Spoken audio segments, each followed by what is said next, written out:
Anak-anak, marilah kita lanjut sesuai dengan apa yang tadi sudah Ibu sampaikan. Kita tidak akan berpanjang lebar ke negara-negara yang lain, tapi kita ke negara kita sendiri saja, yaitu negara kita menganut teori kedaulatan rakyat dengan sebagai penggagasnya adalah Montesquieu, seorang ahli dari Prancis. Dia berpendapat bahwa agar kekuasaan dalam suatu negara tidak terpusat pada seseorang, maka dalam kekuasaan negara ini dibagi di dalam 3 kekuasaan, ya, atau pemegang kekuasaan yang satu tidak mempengaruhi, tidak ikut campur di dalam kekuasaan yang lainnya. Ini dinamakan teori pembagian kekuasaan. Ada 3, satu yaitu kekuasaan legislatif.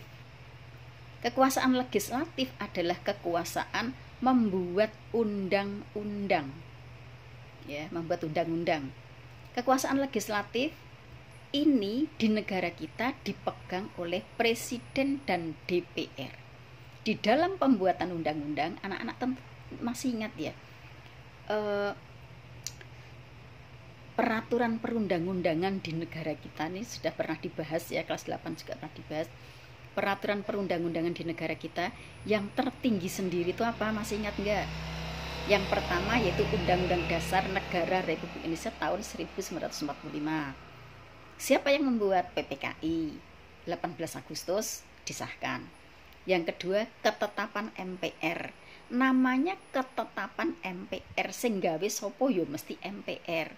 Ini setiap kali sidang ya, dalam sidangnya MPR itu. Yang ketiga masih ingat, yaitu undang-undang. Undang-undang ini yang menetapkan adalah Presiden dengan DPR. Kerjasama itu 2 lembaga itu.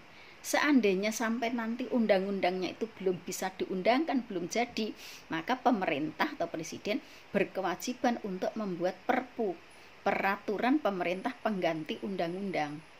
Maka biasanya undang-undang garis miring strip gitu ya, itu perpu. Perpu itu nanti seandainya undang-undangnya sudah jadi, perpu itu nanti akan dicabut. Ini yang ketiga.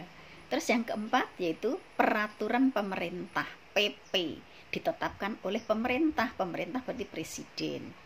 Baru kemudian yang kelima, perpres, peraturan presiden. Ya. Baru kemudian yang keenam, peraturan daerah. Peraturan daerah itu meliputi peraturan daerah provinsi, peraturan daerah kota, dan peraturan daerah kabupaten. Ini tentang peraturan perundang-undangan yang ada di negara kita. Sekarang kita ke yang ketiga, berarti tadi kan yang pertama Undang-Undang Dasar, yang kedua ketetapan MPR, yang kita bahas ini yang ketiga, undang-undang. Siapa yang menetapkan undang-undang? Undang-undang itu ditetapkan oleh 2 lembaga, satu yaitu Presiden, yang kedua yaitu DPR. Ini ada kerjasama. Setiap undang-undang itu bisa diusulkan oleh DPR, bisa juga diusulkan oleh Presiden. Setiap undang-undang menghendaki persetujuan dari DPR. Jadi siapapun yang membuat rancangannya itu nanti akan disetujui enggak oleh DPR. Ingat-ingat, ini soal ini sering keluar. Setiap rancangan undang-undang supaya bisa menjadi undang-undang harus mendapat persetujuan dari DPR. Kalau sudah mendapat persetujuan dari DPR, maka nanti disahkan oleh Presiden. Untuk memudahkan kalian dalam mengingat-ingat, mengesahkan itu mesti ada tanda tangannya gitu ya. Tanda tangan itu cukup 1 orang, Presiden itu cuma 1. Sedangkan kalau persetujuan itu mesti lebih dari 1 orang, masuk persetujuan hanya 1 orang gitu ya.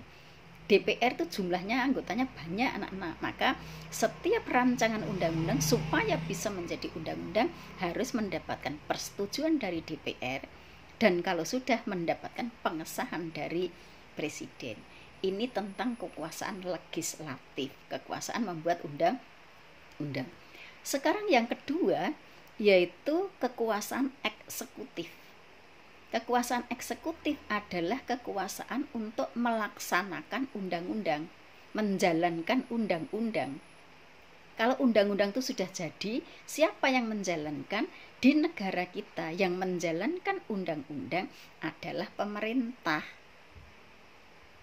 Sehingga yang membuat undang-undang tadi adalah DPR dengan pemerintah, yang menjalankan adalah pemerintah. Bagaimana dengan DPR-nya? Apakah DPR-nya tidak menjalankan? Tidak, tetapi DPR itu nanti memiliki 3 fungsi. Ada fungsi satu diantaranya, kalian tentu masih ingat fungsinya, ya. Fungsi yang hubungannya dengan ini adalah fungsi sebagai pengawas. DPR-nya nanti mengawasi. Masih ingat ya fungsi DPR? Coba anak-anak ingat-ingat dulu, Ibu tutup videonya dulu.